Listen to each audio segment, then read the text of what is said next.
The Middle East looked once again as if it was teetering on the brink as Trump looked poised to once again start a war with Iran. He had in the previous 48 or so hours issued a barrage of incendiary tweets threatening Iran with unprecedented devastation. Well, some of it may very well have from the outset been nothing more than theatrical brinkmanship designed to force Tehran into submission. Reality is that Tehran did expect that Trump was very likely to attack them once again within the next 48 hours. Trump appears now to have walked that back and is saying that he's going to give diplomacy another chance. Perhaps he will, perhaps there will be a return to war. But if there is war, we have to recognize that that is in and of itself a recognition, an admission that the blockade of the blockade has been a failure. And the blockade of the blockade was an admission that the war had been a failure.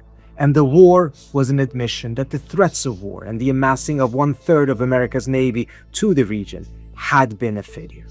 But it's important to understand that all of these escalatory steps, constantly looking for some sort of a silver bullet that brings Iran to its knees, is not unique to Trump, but rather it is a pathology of America's foreign policy towards Iran of the past decades. This constant search for something that forces Iran to surrender without the United States having to agree to a compromise. Though the negotiations have made some important progress on various variables, they do appear to be stuck on the critical issue of Iran's stockpile of highly enriched uranium. And as Washington has come to realize that the blockade of the blockade is backfiring, a new situation has emerged, one in which both sides calculate that another round of war may actually give them the edge in the negotiations that will follow after that war. As I argued back in January, Trump had dramatically underestimated Iran's strength, believing them to be very weak, incapable of fighting back and on the brink of internal collapse. Some in Tehran at the time argued that Iran should not give an inch because a war would actually help correct Trump's misperception of Iran's strength and weakness. And the outcome of the war thus far have left them feeling vindicated. That now, because of Iran's advancement in the region, particularly its control of the Strait of Hormuz, it has now become clear to the United States that Iran was much, much stronger than it thought. Because of that vindication, they are now also feeling emboldened that a next round of war will produce more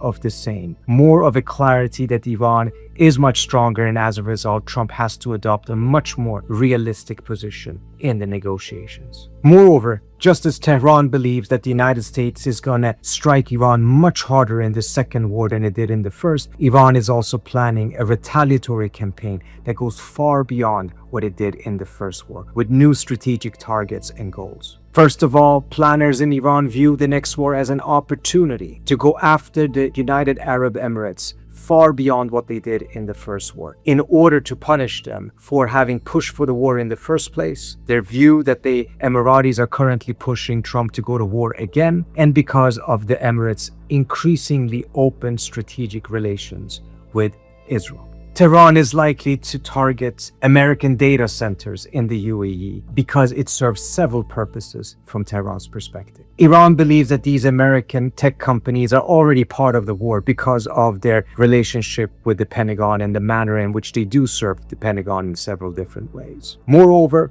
this is a way for the Iranians to eliminate the Emirates' chances of becoming the AI hub that it is targeting to become, and in that potentially also weaken America's AI race with the Chinese. This points to a second feature of Iran's strategy in the next war, and that is to go after companies that they believe that Trump himself has a personal business stake in, which then of course includes these American tech companies. The logic behind it is simple. The Iranians believe that Trump is somewhat insensitive to strategic setbacks to US national interest. However, he's very sensitive to setbacks to the interest of his own business empire or the investments of his family members. As a result, by targeting companies that is believed to be connected to Trump's business empire, this is a way for the Iranians to put direct pressure on Trump himself. Third, Iran is likely to be far less restrained if evidence emerged that other GCC countries permit the United States or Israel to use their airspace or territory for attacks against Iran. This could result in a far broader and more perilous horizontal escalation by the Iranians, which could lead to devastating global economic repercussions, particularly if the Iranians go after the oil and energy infrastructure in those GCC states.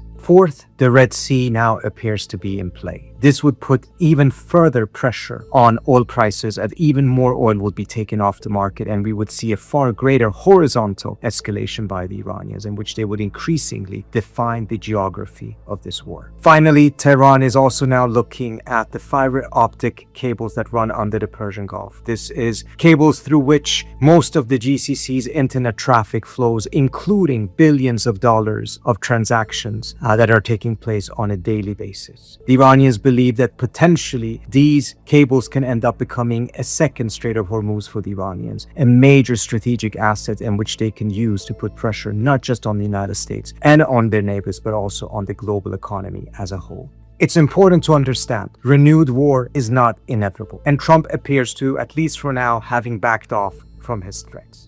But when both sides convince themselves that another round of fighting will give them the edge in the conflict and at the negotiating table, the gravitational forces that will pull them towards war may become too strong, however illogical and irrational that ultimately may prove to be.